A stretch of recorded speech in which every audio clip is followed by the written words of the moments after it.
Welcome to another perspective of the Lew Perspective. How are you doing, John? I'm good. How are you, Harold? Good. I thought I'd change it up a little bit. That was good little That switch up. Yeah, I did that. Yeah, But it's going to be kind of a easy, fun type experience here. We're going to share some of our perspective on some of the movies favorite movies. Yeah, that we like, and why, and so on, and why we like those movies. Or so maybe some of you guys have some ideas on these movies, and you've seen them and what you liked about them. So but these are random. This is just randomly what we like. Do that. Yes, what has influenced us, and there are so many that we cannot even begin to start mentioning them all. But we're going to mention a few here, and that we talk about what we like those. So let's go. Let's do it. What do you got? What do you got? You know, one of the first ones I've got to definitely put on the top of my list right now. Tombstone. I know it's a Western, and if you have not seen it, I think it's one of the best Westerns I remember watching. And I've watched a lot of Westerns over the years. Yeah. But I think one of the things that I think Kurt Russell did an excellent job in it, and I think Val Kilmer he was the guy. And I think when this came out, and I saw the trailers for it, I thought I definitely had to see it. Mm-hmm. And then, and I was not disappointed. I mean, the movie went all the way through, and I think I was mesmerized all the way through to the very end of it because it dealt with, I think Val Kilmer's character was Doc Holliday. And he was classic. Doc Holliday. But then I thought Kurt Russell, I liked Kurt Russell from, when he was younger days and some of the movies that he'd been in. But I think his performance in this was just, to me, was top of the list. I didn't watch it when I was younger. Okay. I was older. Okay. I wasn't heavily into Westerns. Okay. So it wasn't my thing. But I understand why, because, everyone talks about Tombstone as being one of the greatest, probably, Western movies. Well, it was based on a real event that happened in the Old West. And so I had, because that took, Western history when I was in high school, and we studied about the OK Corral and Boot Hill and those places that were in Kansas and Arizona and so on. And so when they had this movie, the performance I thought was top. I was disappointed that they did not get the Academy that year. Even being nominated for that, I thought Val Kilmer he was Doc Holliday. Doc Holliday. So some of the characters, and so that was one of my. Now, what do you got? So how I kind of grouped mine was by decade. Okay. Because born in the 80s, right? So I got 80s movies, 90s, 2000s, so on. So, but the first from the 80s is like Star Wars. Okay, of course, yeah. I was too young to know. Okay. And I definitely didn't see them in the movie theaters because I was way too young. But at the end of the 80s into the 90s, when I was starting to watch TV, VHS, right? Yeah. Like we would watch, and they would start to probably Star Wars is one of the first movies they put on national TV as well. Do you remember what year it came out? It's like the first 80, one, the very first was it 80 or 79 or something, 70, right? Yeah, 70 or something like that. And the final one, the New Hope, was the 83, I think. They started down to 83. So I would, there's no way I would have seen that one, right? Yeah. Like I was just way too young. But knowing that it was in the 80s and that was it's still going strong today. I remember seeing Star Wars, the very first one, but I waited until I thought it would simmer down some because it was such I think yes, it was, and Hollywood itself didn't expect it to do what it did. In fact, they gave George Lucas, you could do this thing, and we're not really interested in that. And so I kind of found out a little bit about the backstory on that, but it was wrapping around the block. I mean, folks were going to see. So you saw it in the theaters? I saw it in the theaters. That's awesome. Did you see all of the? I tried to go to all of those in the theaters. So I wanted to see those, and even and come back and watch them again on the small screen at home.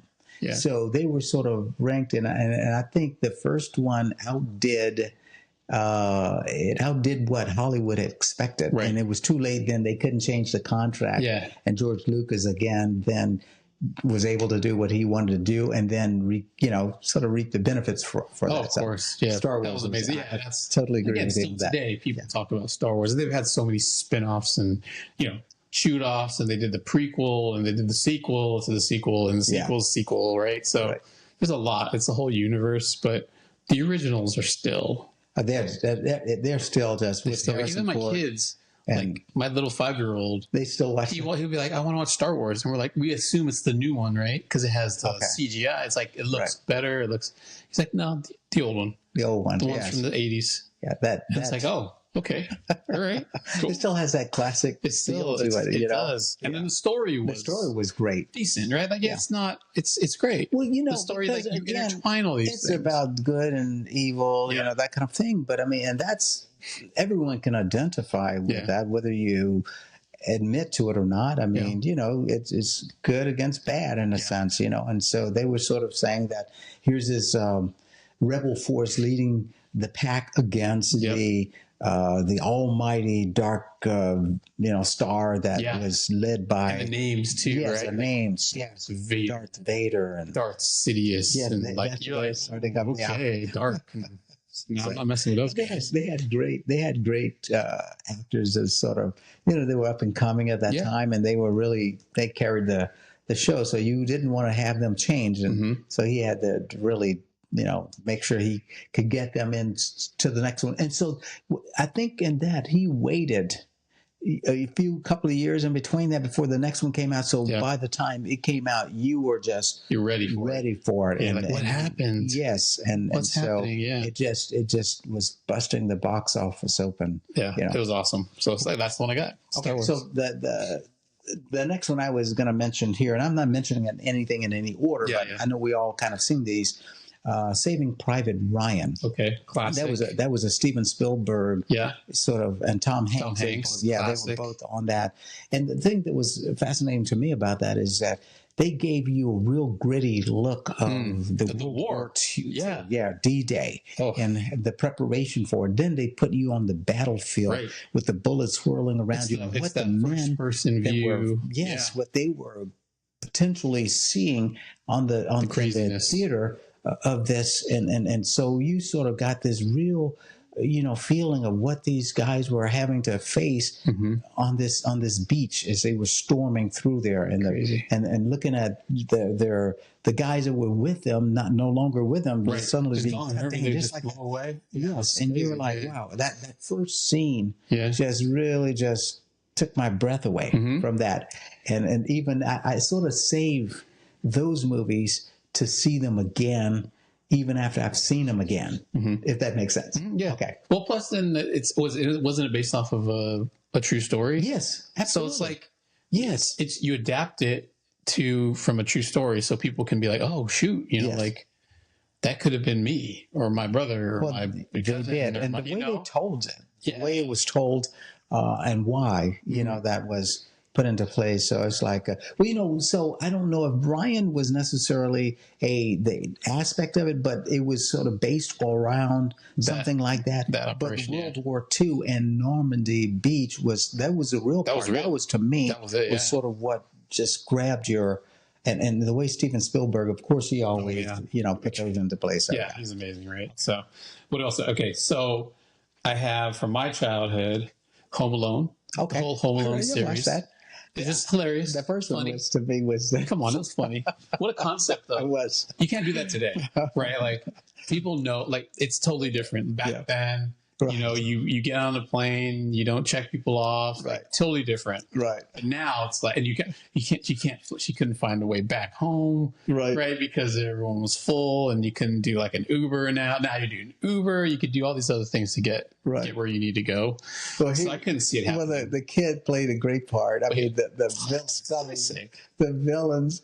Well, these are idiots, but it's so funny, right? It's like, how do you fall for that? And how did they not die? I don't know. The head with an iron. Well, 2 stories up. That's the part. That's the part that's slapstick. I mean, it's hilarious. Yeah, and they made 2 or 3 of them. You're right. They did. It's like, well, think about it. Cartoons. Yeah, I mean, you see the cartoons sort of get silly. It's just silly, and that's made it so funny. I think. So Home Alone for me, classic, and they still show it today during the holidays, right? Yes, you still watch it today. The holidays. My kids love it still. They're like, oh, where's the star? Where's the star? I wonder what happened back then. He grew up, I guess. Yeah, he's doing really well, right? I mean, he's But man, the Home Alone was it, man. That was funny.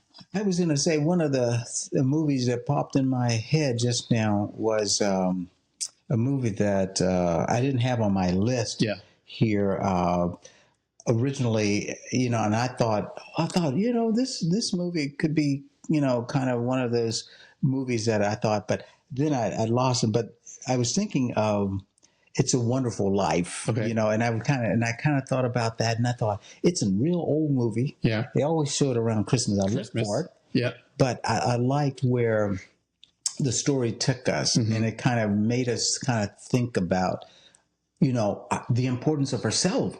Yeah, in that, and exactly. I thought, you don't think about if you were not here, how that hole would be left in the time framework. Yeah. And so they gave us this kind of, glimpse into that. So I always thought that It's a Wonderful Life was out. Yeah. Have you ever watched that? Oh my gosh, of course. Long time ago. Okay.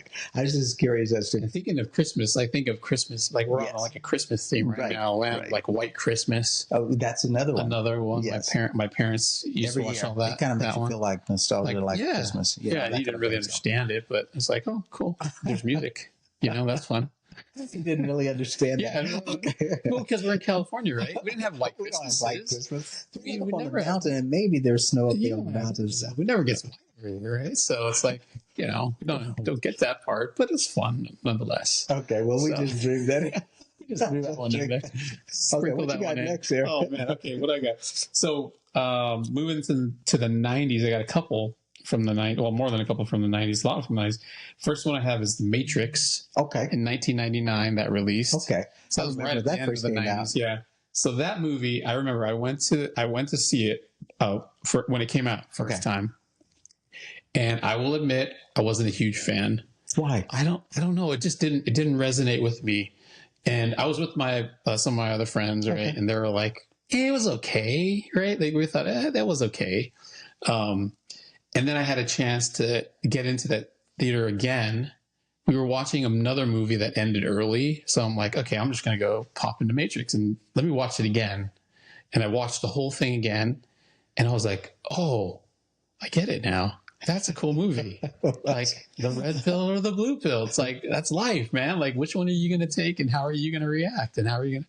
So after that second time, I was just like, oh, I like that. Like, I get it now. I like I'm thinking about it now, right? Like, oh man, like you have choices and sometimes it's not what it seems. And are we in a fake world? And it's like, okay, are we plugged in? Are we plugged in? Can we unplug? I don't know.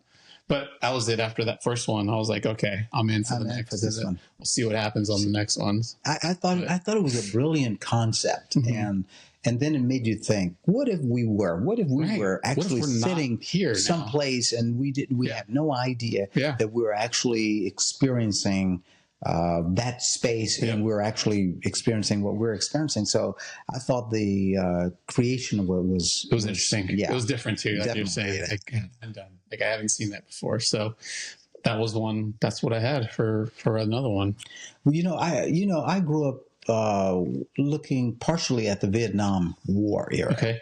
And so I was always curious as to, and I tried to, when I was in college, I tried to find as many documentaries to try to understand why was it that these men, women that for that reason too, also backing up, but the men that were in the battlefield, why were they sent there? And so when I saw a movie that came out, I thought I wanted to go see it because I wanted to see how they depict the battle scenes, because a lot of the information when these guys were returned was sort of sequestered. They didn't have pictures. They didn't have. So when I saw a movie of it, I thought I wanted to see it. And one of the movies that came out that I remember going to see it, I thought I'm going to see it. And at the time, my wife was not wanting to see that, but I wanted to see it. So I remember going to the movie to see this movie called Hamburger Hill. Okay. Yeah. I had never heard of this movie. You've never heard of Hamburger Hill? No, not before you talked about it. Oh, gosh. Oh, wow. Yeah. What was interesting is that it was, and I had heard about Hamburger Hill, but I didn't know much about it. But when I saw the movie trailer come out, I thought, oh my God, I got to go see it. Yeah.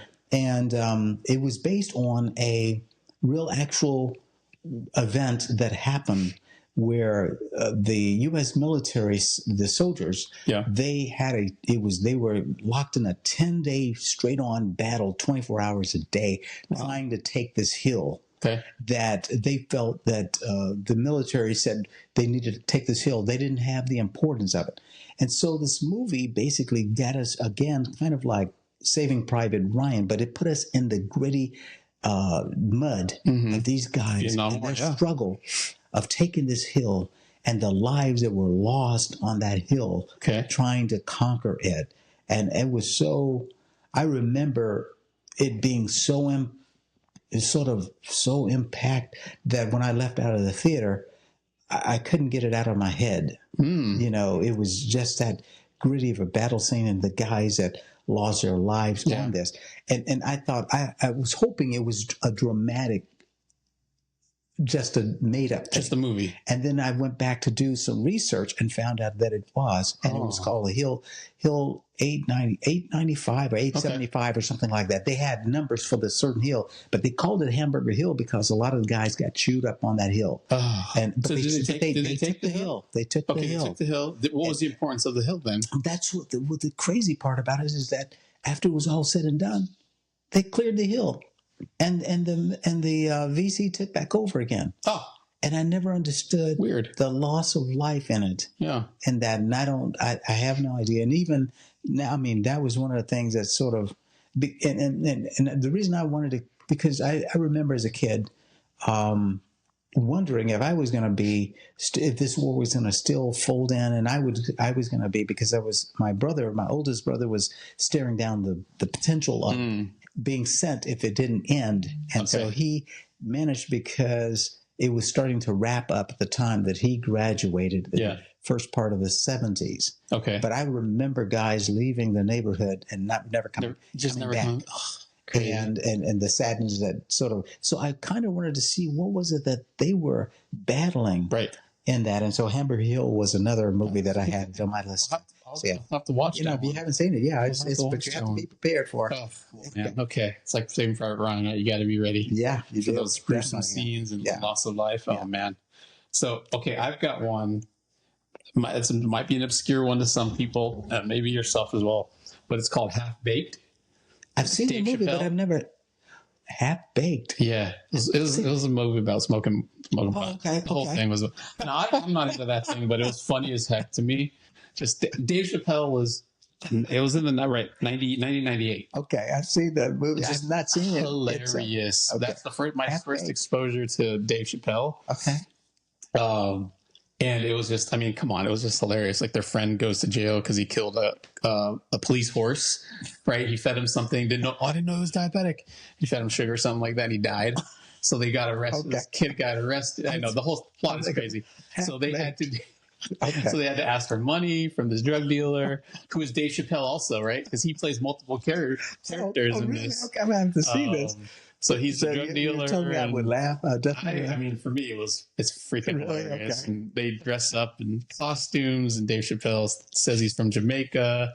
Oh my God. They say, what part? He goes, from the beach, man. I'm from the beach. And he goes, if I wasn't Jamaican, why would I be wearing this hat? I mean, it's just like...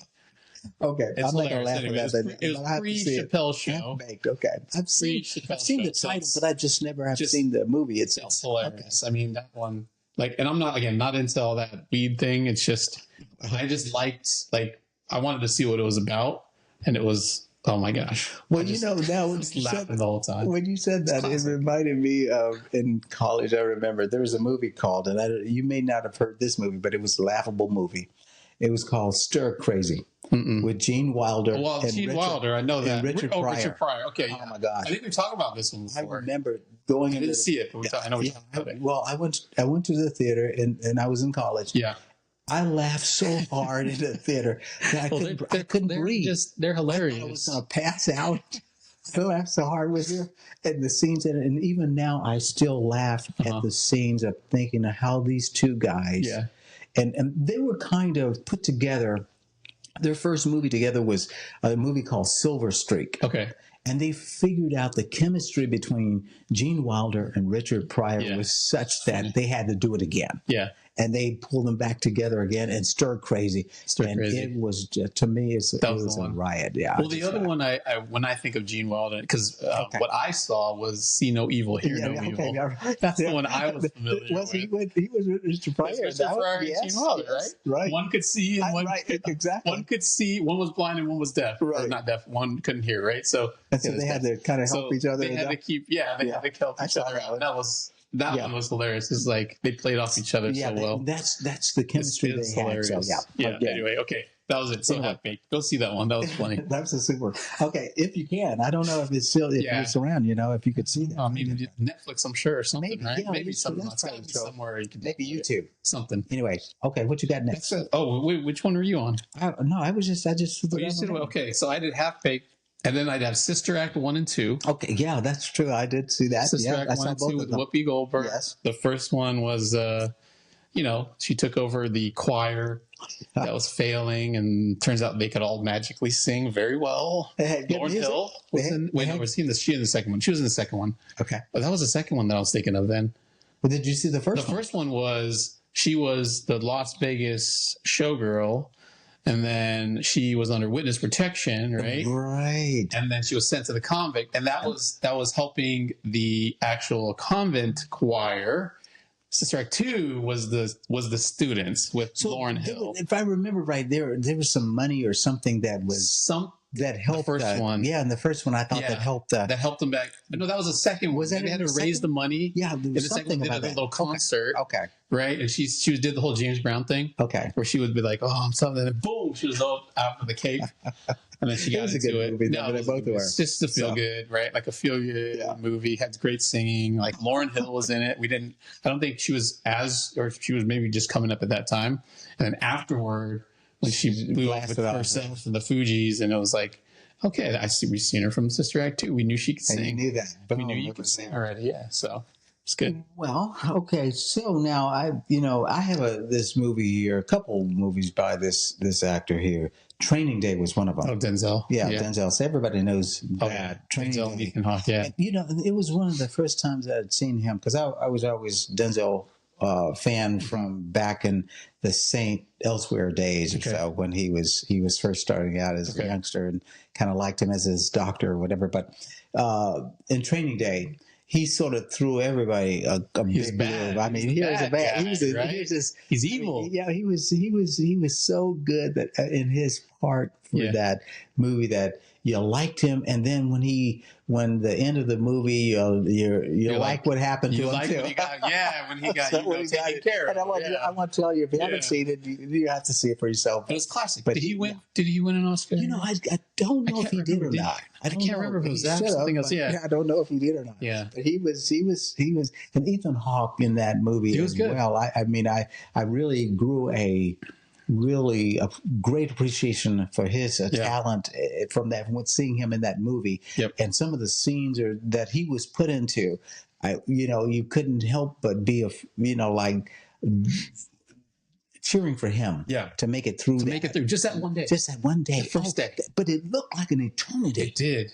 It did, because it went from like early morning to late night. And the end of that day, of that shift. And you're like, wow, I've been on a roller coaster ride with this. One day, 24 hours. Wow. So in any case, if you haven't seen it, it's a good movie. Great movie.